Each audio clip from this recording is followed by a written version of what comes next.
Talk about sport with Beck Brooks. Issues in sport that get us talking. Opinions matter.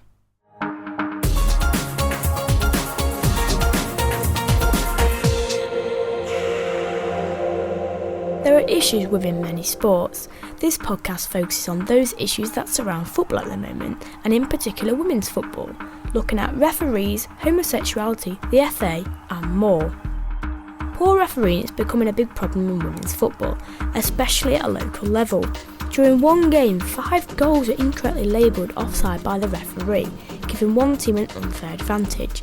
So the question is, are the referees getting worse? Are teams actually at a disadvantage? With me today is Steph Robinson. She's the goalkeeper for Wigton Moor ladies football team. We'll get her thoughts on the standard of refereeing and other pressing issues affecting the women's game.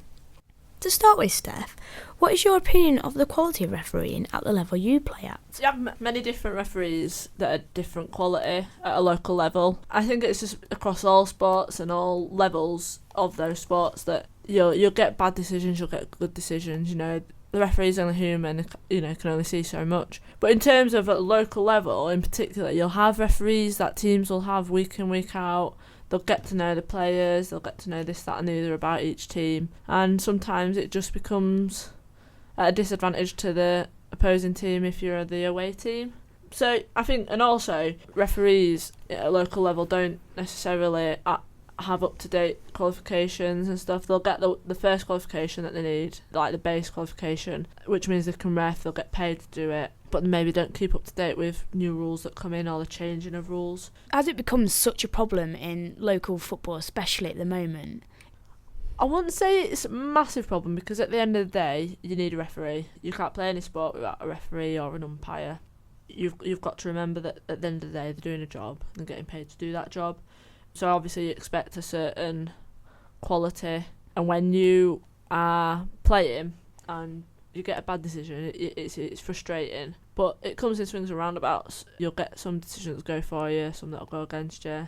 So, it'd be great if they got all decisions right, but it's just not going to happen. And unless you introduce more technology into refereeing, then it's never going to be perfect. And do you think it would be different if it was women who were actually refereeing games? Yes and no. Obviously, as a woman, you can relate more to how women perceive things. But at the end of the day, football is the same game for women and for men. You have the same rules, the same pitch. So in terms of referees, I can't see it being much different from a women's perspective. I went along to the Wigton Moor ladies ground and spoke to their manager, Colin Sherman.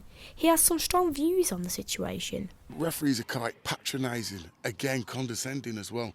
What they do is, if a girl fouls somebody, which happens in football, I find in football, in the men's game, they'll book him and say, that's wrong, cut it out and this and that.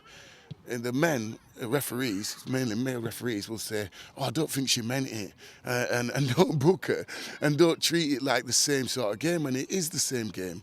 It is football. People do foul people. People do need pulling up on it. And I think girls who have coached and managed, they find it frustrating that the referees are treating them like this, that they want to be treated and respected as proper footballers, not as she's so cute and she really doesn't mean to hurt anybody. So that's bad. So having listened to what Colin was saying, do you agree with what he was talking about, Steph? Yeah, most definitely. I've been in situations myself where I play in goals, so automatically you're the last person. If you take out a player, it's an automatic red in a men's game, in international, in Premiership, whatever level you're playing at. If you're the last person, you take out a player, it's a red card. I've been in situations where I've just absolutely lost my head on the pitch and just gone for a player, taken her out and given a penalty, but I've not even got a yellow card. And it's like, oh well, there was no intent there, but there was, and I know there was, and everyone else on the pitch knew there was. So, and also you see fouls regularly, going through the back of players, not even getting the ball, and in men's games that would be a yellow card. And I think in all the years I've been playing senior football, I've seen about less than 10 yellow cards given. And I've seen a couple red cards given, but that's more for violent conduct, so like players being punched off the ball, just getting in fights and stuff. But apart from that, you don't see double yellow bookings or all like that. And do you find the refs are patronising, like Colin was saying? I don't have much conversation with the ref in terms of that, but obviously Colin as a manager, he's going to have more conversation with referees, before, after matches and things like that. And I've never personally found a referee to be patronising, but Colin's got a different role to me within the team, so he's obviously going to see different things to what I see. And do you think it will referees treat women's football differently to the male game?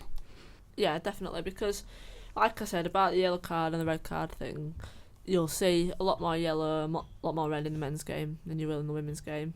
And you get away with so much more in the women's game. And I can't understand why. At the end of the day, football is the game. Whether you're a woman or a man playing the game, it's still football, and there's still rules, and the rules are the same for each, gender. So I think referees are definitely more lenient with women. I've spoken to other members of Wigton Moor Ladies Football, and they share the same opinion that one of the main issues in the women's game is the quality of referees.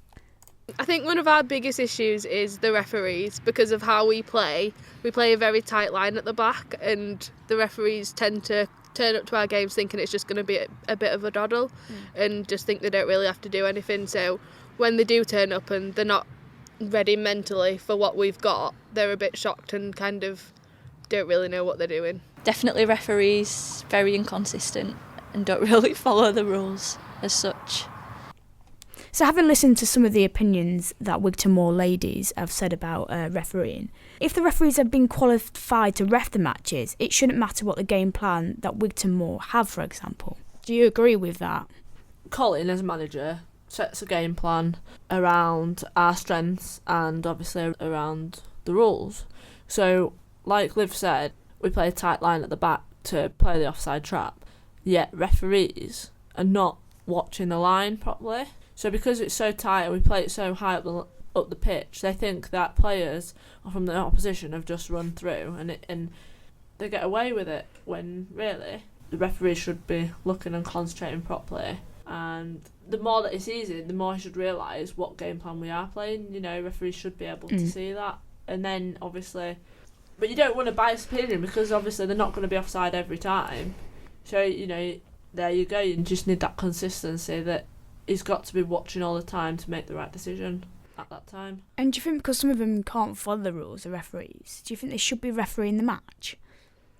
I think if, as a manager, you're disappointed with a referee's performance, then you have to put a report in, and that referee then should be under supervision or, should be by somebody senior to him to make sure that he is performing to the standards that we want.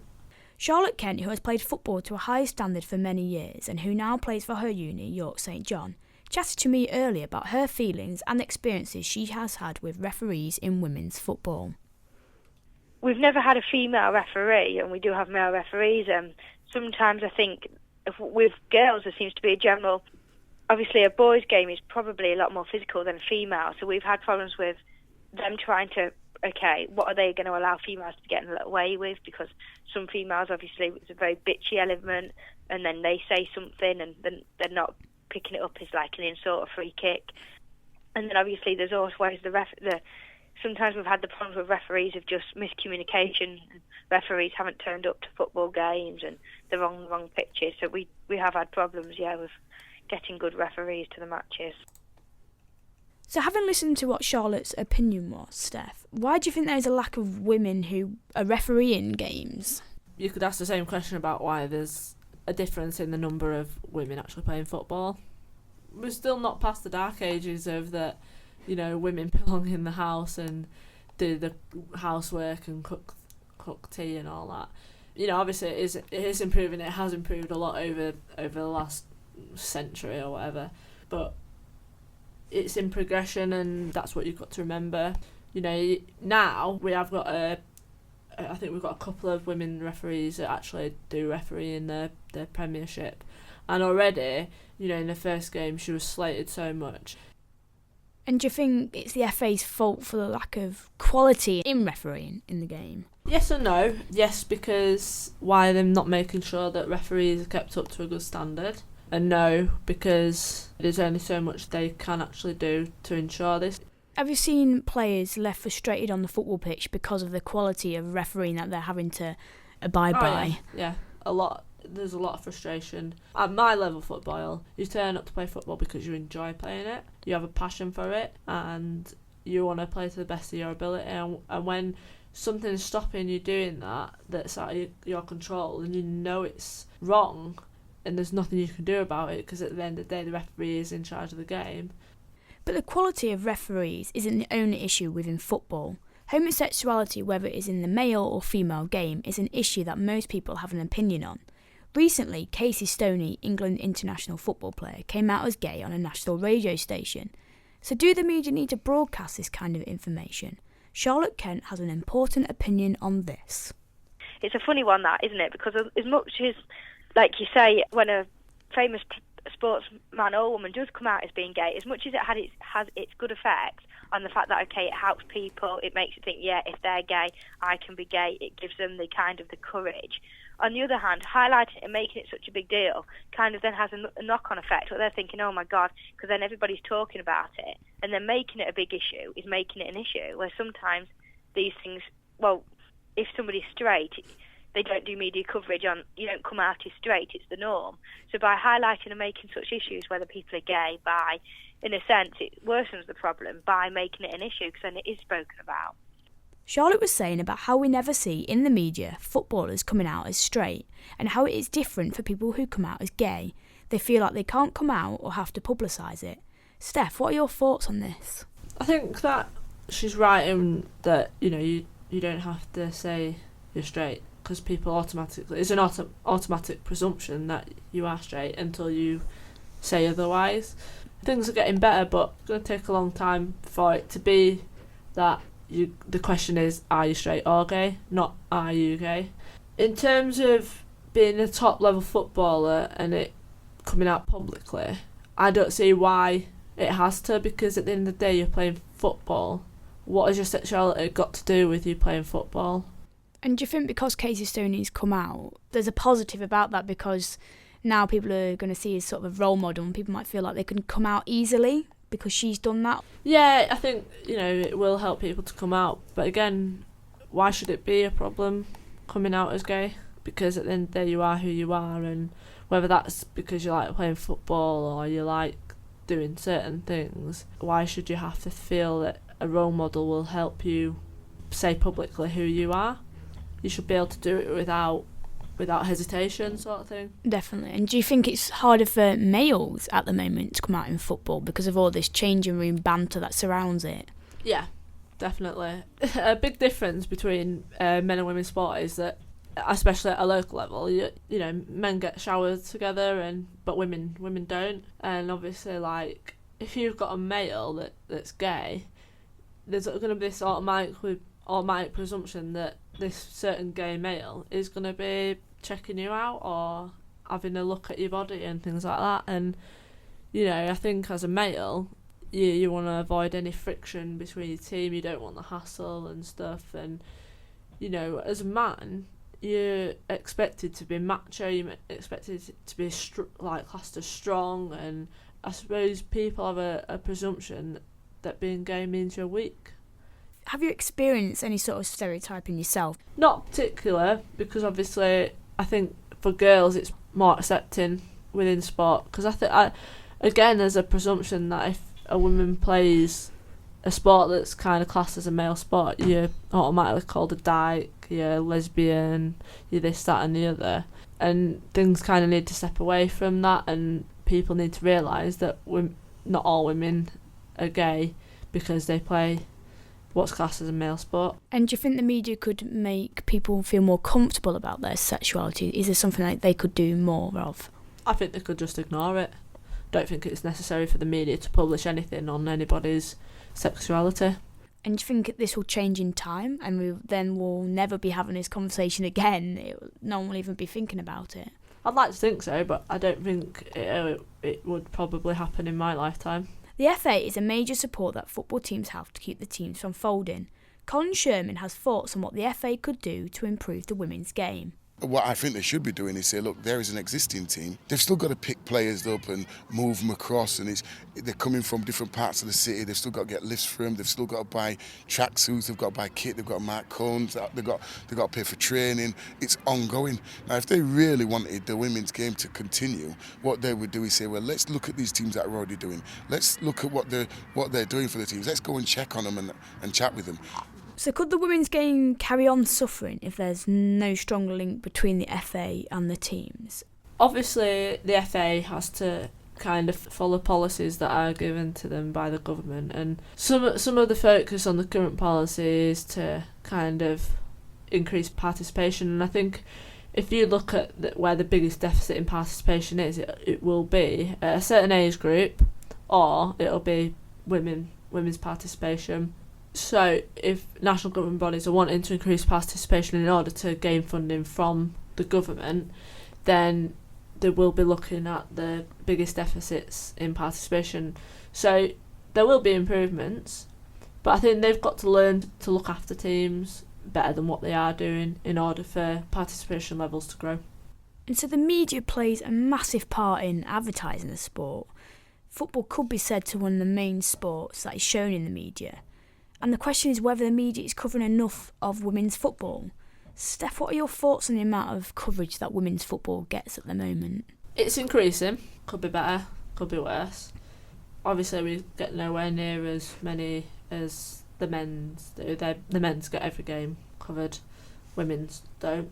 So, but again, the reasoning behind that is because it costs a hell of a lot of money to broadcast the game on national television, and if you're not going to get the viewings for it, you're not going to get the money back from showing that game.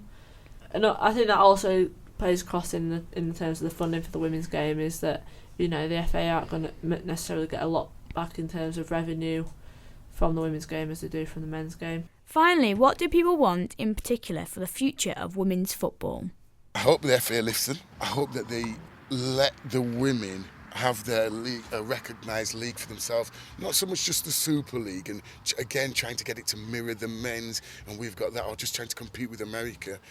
Well, let's try and encourage people, go to the schools, go to places, and just help encourage people to come and play, and try and get volunteers, some sort of better facilities for volunteers. Not necessarily financial reward for what they're doing because they're volunteers, but probably more financial support, as in just to help them out expenses wise and things like that. Do you know what I mean? So if we can get people thinking in that particular way, get that way of thinking, and start from the bottom. It's a new sport, but it's not a new sport for women, but we're putting together newer leagues, new things. We can do it right. I'm not saying that the men's isn't functioning, the men's leagues do function, but the women's leagues sometimes don't function because towards the end of the seasons or in certain divisions you've got 7 players turning up. I definitely want to be more concentration on kind of improving the women's game and making more lady footballers full time, because once they can do that and they have enough funding to do that, the quality of the game will be so much better. Just be obviously nice to see women's football grow, and hopefully if they just keep doing the good work, it'll be great to see our country as female football just growing. And So Steph, have you got any final thoughts about any other issues in football? Is there one you could pinpoint in men's football that you could talk about?